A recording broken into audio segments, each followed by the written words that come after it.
there was a huge amount of resistance in most businesses that operated out of offices to allow flexible working.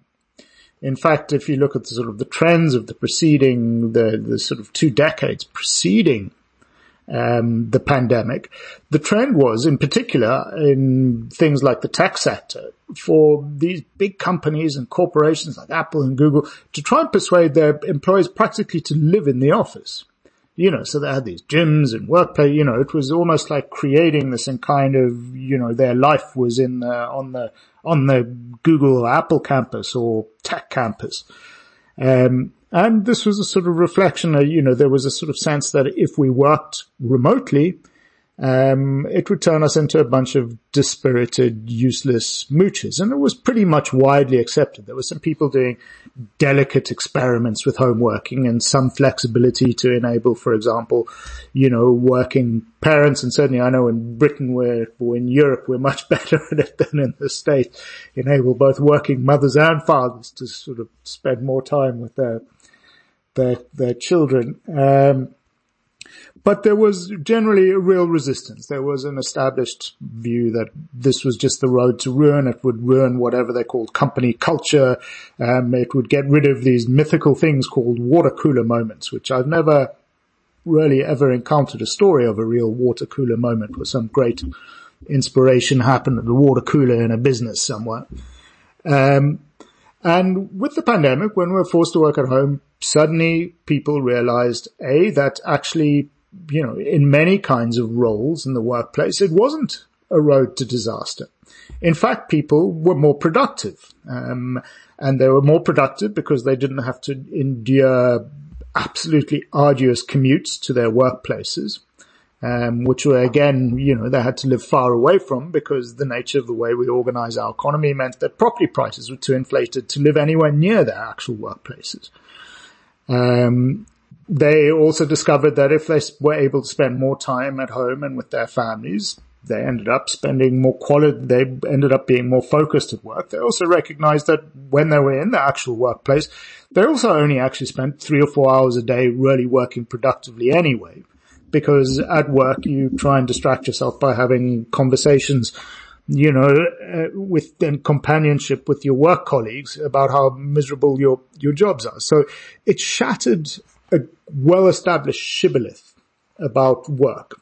And in shattering that shibboleth, it also, at the same time, gave people the opportunity to get a sense of what life was like without all one's time dedicated to being in the workplace or getting to the workplace. So having that additional time transformed people's sense of community. So, for example, people spend more time talking to their neighbors rather than talking to the people they might meet on the train.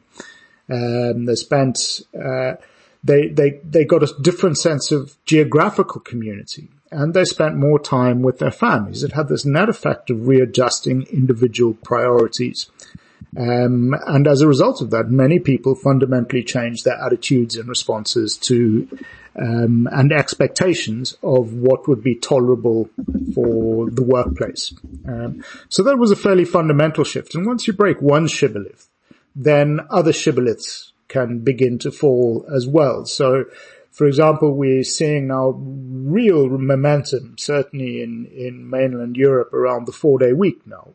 And that's again, it seems to me a logical and obvious thing to do. But I mean, very serious momentum from, not just big businesses, but, governments as well. I mean, I keep getting invited to all sorts of big government sponsored conferences and 4-day weeks and the like now. So I think it's what it's done is it's brought about what you could call there's this wonderful expression, a plastic hour, a period, a moment where sort of change seems possible. And I think we're in that at the moment, certainly in the way that we organize work. And I think the pandemic has played a big role in amplifying the deep currents that were already bubbling underneath, that have enabled us to sort of ask these questions and seek these slightly different answers. And I expect big changes to come. So what does the future look like if we don't change our approach to work? Or how confident, let me rephrase that. How confident are you that this is evidence of lasting change? I'm absolutely not. I have very little confidence in anything, and predicting the future is a mug's game, basically. Mm-hmm. So I steer clear of it. You know, people say, "Oh, you sound very optimistic." I say, "No, I've never been optimistic, but I'm constantly hopeful." We are at a point where we can see what the problems are.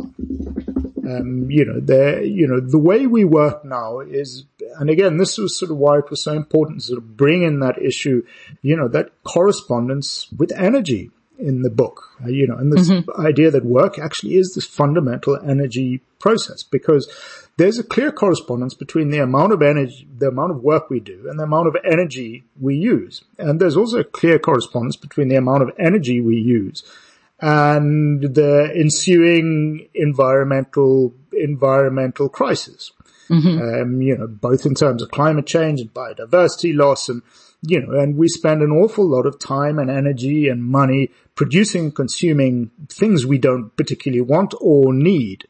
Really just to sort of keep the sort of wheels of growth going, because we have this sort of slightly archaic idea that everybody has to be employed and doing stuff all the time. So we spend time producing huge amounts of stuff, which, when I look through my kids' Christmas piles, it's sort of gone are the days where you get a toffee apple and a crack on the back of their head. It's now you get. That sounds like a pretty bleak Christmas. I was about to say, was that your childhood Christmas? Yeah, that was the best year. Oh no. Yeah. Oh. But that's the subject is for a different book, I think. And all the more impressive that you're so optimistic generally. But for me, it's the sort of the dispiritingness of these piles of plastic nonsenses that they unwrap in just huge quantities, which they'll glance at briefly. And I know precisely what I'll be doing is I'll be recycling them.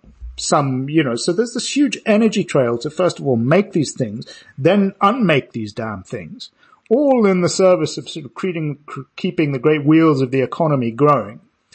And what do? They amount to 6 seconds of engagement for a child as they unwrap it. And then cast it aside, and then they end up playing with the blooming wrapper anyway. Right.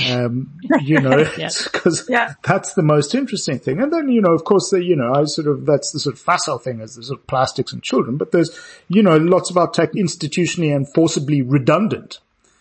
So our phones cease to function. I can't tell the difference between one phone and the next.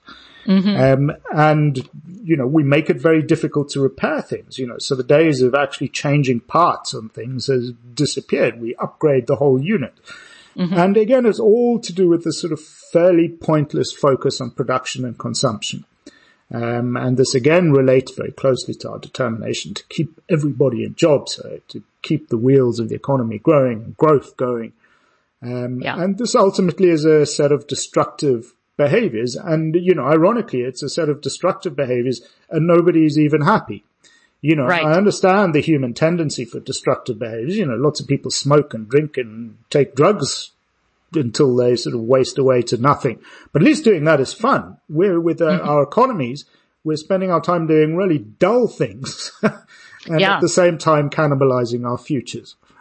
Yeah, I think you cite a Gallup poll that says, a series of recent Gallup polls that say that something like 15% of employees worldwide feel engaged by their jobs. Yes.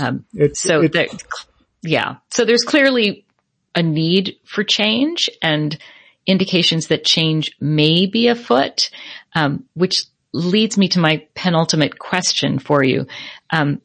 Which is about the conclusion of your book. In the conclusion of your book, you say, when in the 1960s, anthropologists began to work with contemporary forager societies, they did so in the hope that their work might shed some light on how our ancestors lived in the deep past.